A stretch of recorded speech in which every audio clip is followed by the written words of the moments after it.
Hello, my name is Blaine Anderson. I'm a tax smart wealth advisor and certified financial planner at Vander Wealth Management. There's a lot happening in the world around us, a lot of headlines, especially around this topic of tariffs. This new round of tariffs has definitely whipsawed the financial markets in recent days as investors wrestle with the implications of rising policy uncertainty and the impact of the global and domestic U.S. economy as a result of these tariffs. There's still a lot of unknowns.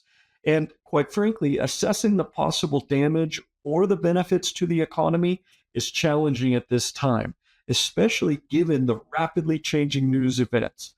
The unfolding narrative could and probably will even change tomorrow. However, the goal of this video is to touch on a few things from an investment standpoint, what we've seen with the S&P 500, as well as with inflation. These are a couple of questions that come up quite a bit. So first of all, what impact did tariffs have during the first Trump administration? This slide shares a couple of key data points. Number one, we can see a hypothetical investment of $10,000 in the S&P 500. This helps us to see how the general U.S. stock market was impacted as tariffs were released and implemented during President Trump's first administration. And then also the orange line represents inflation. This is the consumer price index. So these are a few things that we're watching and tracking very closely. If we go back to December of 2017 and the beginning of 2018, the tariffs dominated the U.S. headlines during Trump's first term, and it brought about some market volatility. But it didn't bring about the rampant inflation, and the markets ultimately did move higher. Let's look at the sequence and the timeline of events. First, Trump imposed tariffs on solar panels and washing machines. And then steel and aluminum tariffs went into effect with exemptions for selected countries. However, those ultimately expired for Europe, Canada, and Mexico. And then the U.S. started to impose the first phase of tariffs stemming from what was considered or said to be unfair trade practices with China. Now, Europe then retaliated and imposed tariffs. Turkey imposed retaliatory tariffs. Remember, there was quite a bit of dialogue with President Trump and China, and then they announced a deal to halt the escalation of tariffs that were expected to start in January of 19. These were all a few things that were happening throughout the year in 2018. And I'll share with you in just a moment a side-by-side analysis of 2018 and 19. But ultimately, 2018 was a down year for the market. And then in 2019, it looked like there were some negotiations that were taking place with China, but then they stalled. And then China imposed retaliatory tariffs upon the U.S. However, around that same time, the U.S. agreed with Mexico and Canada to remove tariffs on steel and aluminum that had been previously imposed.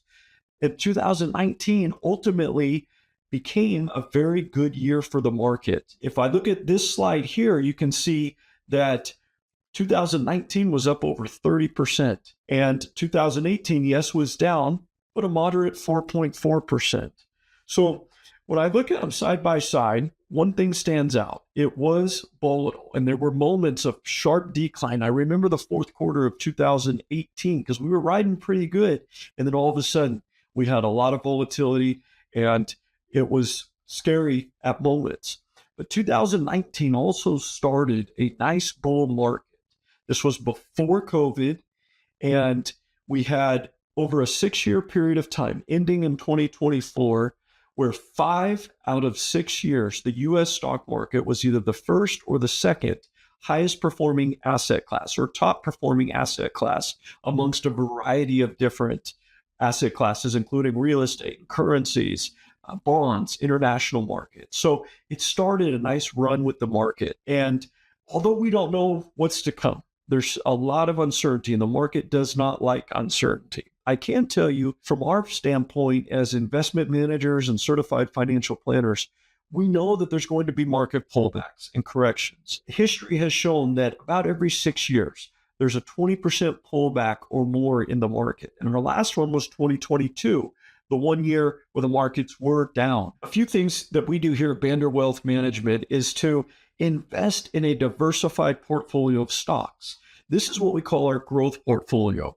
This is heavily invested or a higher allocation into the stock market. We know that there's going to be ups and downs.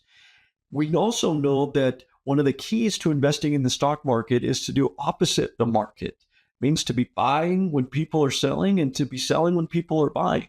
The last thing we want to do is to force sales, either because we have withdrawals that are needed or because of aversion to the risk in the market. We want to take the emotion out of investing in the stock market. And the way that we counter that is to invest in an income portfolio. This provides diversification, it provides non-correlation, it provides income, and it can help satisfy that aversion to risk. So we will invest in our income portfolio to help match upcoming expenses for clients and for many of our clients that are in the retirement phase of life. And then lastly, we want to stick to the plan. We have a plan for this. We know that these types of things happen. We don't know when or exactly what will trigger it, but we do know that these market pullbacks take place in the market. So what we do is assign a portfolio for each account and or for each client. And this will be on a scale of 1 to 6, 6 being 100% allocation into the market, and a portfolio 1 just having 40% in the market. This is offset by our income portfolio. Our income portfolio has a lot of attractive features, and I'd like to share with you a little bit of what is included in the income portfolio 4 times like this. Number 1, our Bander custom income notes. While the underlying securities will often be invested or linked to the market, we have downside protection. So we are tracking our custom income notes very closely. We're always more than happy to provide you an update, but that gives us some protection or some insulation against steep market declines.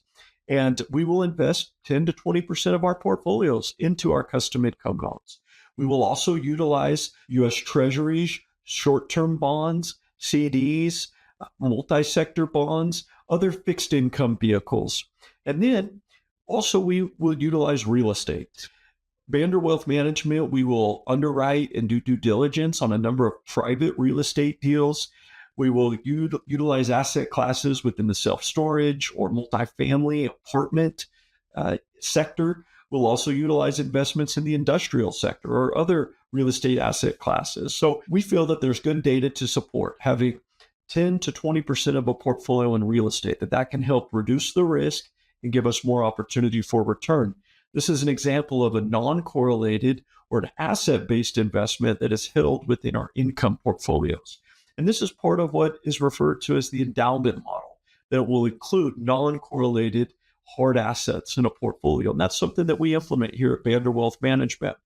One last thing that you'll see and hear us utilize more throughout the year are our principal protected market-linked notes. These are also a structured investment that we utilize and work with a variety of banks throughout the country. And we'll invest in vehicles that will protect the principal now and still give us an opportunity for return based on the S&P Futures Index. Now, the key consideration here is that it protects the principal, but also that it gives us some opportunity for return. In a separate video, I invite you to take a look at how we're utilizing this vehicle. It's another custom investment that we are bringing forward to investors and will be part of our income portfolio because it's not directly invested in the market and it does provide us a principal protection, which we feel gives us more diversification and can help protect against risk. So lastly, a couple of key takeaways as we consider the impact of tariffs with the markets and in particular with our Bander portfolios. Tariffs are used to help protect the domestic industries, among other purposes. We hope that this takes place, especially with President Trump and the current administration seeking to lower the trade deficit, which has been at a near record high. The goal is to increase more manufacturing jobs and domestic production and exportation here from the U.S. This is something that we will track closely and see how successful these tariffs are. We do know that tariffs will oftentimes increase the CPI or inflation initially, but that the overall impact to inflation is complex and that does seem to stabilize. And then also the administration plans to adjust trade barriers and make them reciprocal. Similar tariffs between countries could benefit domestic companies, but also could trigger retaliatory actions. We did see that in 2018. This is something that we'll be on the watch for. And then we know that tariffs can, and they are right now, increasing volatility, but the markets have shown resilience over time. The key is to not sell, when to take the emotion out of it. We will rely heavily on our income portfolio at this time. During President Trump's first term, it did cause volatility in 2018. We lost a lot of our returns in the Q4, but the markets did surge after that. So these are things that we'll be watching closely. We invite you to stay connected with us, whether it's on social media or visit our YouTube Educational Center. We are currently posting educational content on our principal protected market link notes or our Bander custom income notes or strategies for managing risk. This can be found at Bander Wealth Management on YouTube. We are grateful for the opportunity to work with you. We have a plan in place. We will continue to stick to that plan. Please feel free to reach out to us if you have any specific questions or would like to discuss your portfolio. We will be doing our personal strategic financial planning sessions and continue to do those throughout the year, as well as providing portfolio updates. Thank you for your time.